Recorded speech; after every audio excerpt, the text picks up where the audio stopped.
2016 पूर्वी ते 60 ते 70 लाखापर्यंत टर्नओव्हर होता आपला आणि 65-70 महिला काम करत होत्या।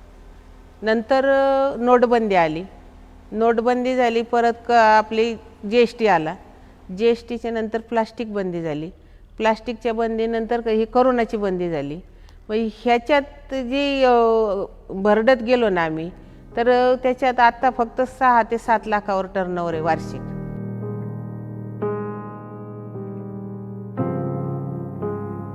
कमलताईंना स्थानिक भागात मसाला क्वीन म्हणून ओळखलं जातं। अनेक मीडिया स्टार्टअपनेही त्यांचा उल्लेख मसाला क्वीन असाच केला आहे। कमलताईंनी जवळपास 6 कोटी रुपयांची गुंतवणूक करून मसाला उत्पादनासाठीचं युनिट उभारले, पण त्यांच्या या प्रवासाची सुरुवात झाली ती एका बचत गटाच्या स्थापनेपासून। बचत गट 2000 साली सुरू केला आणि त्याच्यात आमच्या जे 13 महिला आहेत भूमिहीन शेतमजूर, त्याच 13 महिला होत्या, मागासवर्गीय आहेत त्या सगळ्या, मी पण मागासवर्गीय। बचत गटातल्या एका महिलेनं मसाला बनवायची आयडिया सुचवली आणि पुणे जिल्ह्यातल्या दौंड तालुक्यातल्या खुडगाव इथं कमलताईंच्या मसाला व्यवसायाचा प्रवास सुरू झाला। जवळ आम्ही बचत गट केल्यावर 3-4 महिने आमची रोजची दुपारी जेवाय सुटली का मीटिंग व्हायची।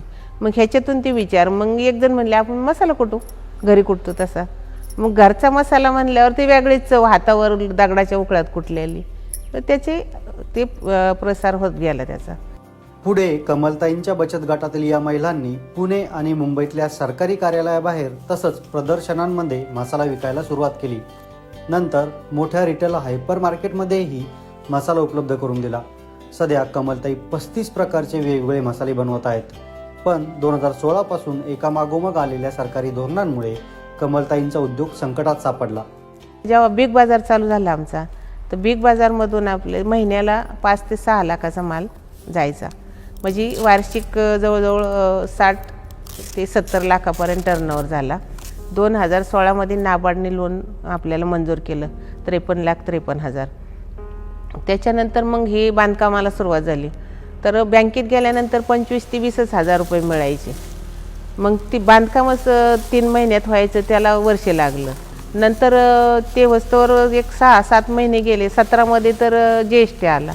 परत GSTसाठी ते कसं काढायचं आम्हाला, म्हणजे बाजारातलं बाजारी ज्ञान नाही, तर ते कसं काढणार, काय करणार, ह्याच्यात पण आमचं 4-6 महिने गेली GSTमध्ये। GSTचं झाल्यानंतर ती फाईल पुरी झाल्याशिवाय ही काही मशनी खरेदी करता येणार। आता हे मशनी खरेदी केलेले आहेत, तेव्हा वॅट काढायला गेलं तर वॅटवाले म्हणायचे GST येतोय थांबा, आणि GST असतोवर वॅट तर गेला, पण GST असतोवर ह्या मशनी खरेदी करावं लागले, ह्याचा पण रुपया नाही मिळाला अनुदान आपल्याला। नोटबंदी आणि GSTतून सावरायचा विचार करत असतानाच प्लास्टिक बंदी आणि कोरोना लॉकडाऊननं कमलताईंच्या मसाला व्यवसायाचं अक्षरशः कंबरडं मोडलं। मी पुण्यात होते तोपर्यंत इथं महिलांनी TV ला बातमी ऐकली का प्लास्टिक सापडल्यामुळं 5 लाख दंड, 2 लाख दंड। महिलांनी, मी पुण्यावरून येतो, इथं 4 क्विंटल प्लास्टिक होतं, एक 10 रुपयाच्या बॅगीपासून ती 10 किलोच्या बॅगीपर्यंत, तेवढं जाळून टाकलं महिलांनी, काहीच ठेवलं नाही। तर परत कोरोनाचं लॉकडाऊन झालं, हे 8 महिने थांबले। यामुळे मग मसाला उत्पादनासाठीचं युनिट उभारण्यासाठी कमल परदेशी यांनी नाबार्डकडून घेतलेलं कर्ज थकत गेलं। सध्या कमलताईंच्या ऑफिसच्या भिंतीवर नाबार्डची नोटीस लागलेली दिसून येते। नाबार्डनं कर्जाचे हप्ते भरवण्याची मुदत वाढवून द्यावी अशी विनंती त्या करतात। या प्रश्नी आम्ही नाबार्डची बाजू जाणून घेतली। पुण्यातील नाबार्ड बँकेचे assistant general manager AV Krishnan यांनी सांगितलं, आमच्याकडे कमल परदेशी यांचा अर्ज आला आहे, त्यावर सध्या प्रक्रिया सुरू आहे। हा अर्ज टॉप मॅनेजमेंट समोर ठेवला जाईल आणि योग्य तो निर्णय घेतला जाईल। असं असलं तरी 2016 पासून एकापाठोपाठ आलेल्या सरकारी धोरणांमुळे कमल परदेशी यांचं कोट्यवधींचं नुकसान झालंय। यामुळे त्यांच्या मसाला व्यवसायावर अवलंबून असलेल्या 222 कुटुंबियांचंही आर्थिक गणित बिघडलं आहे।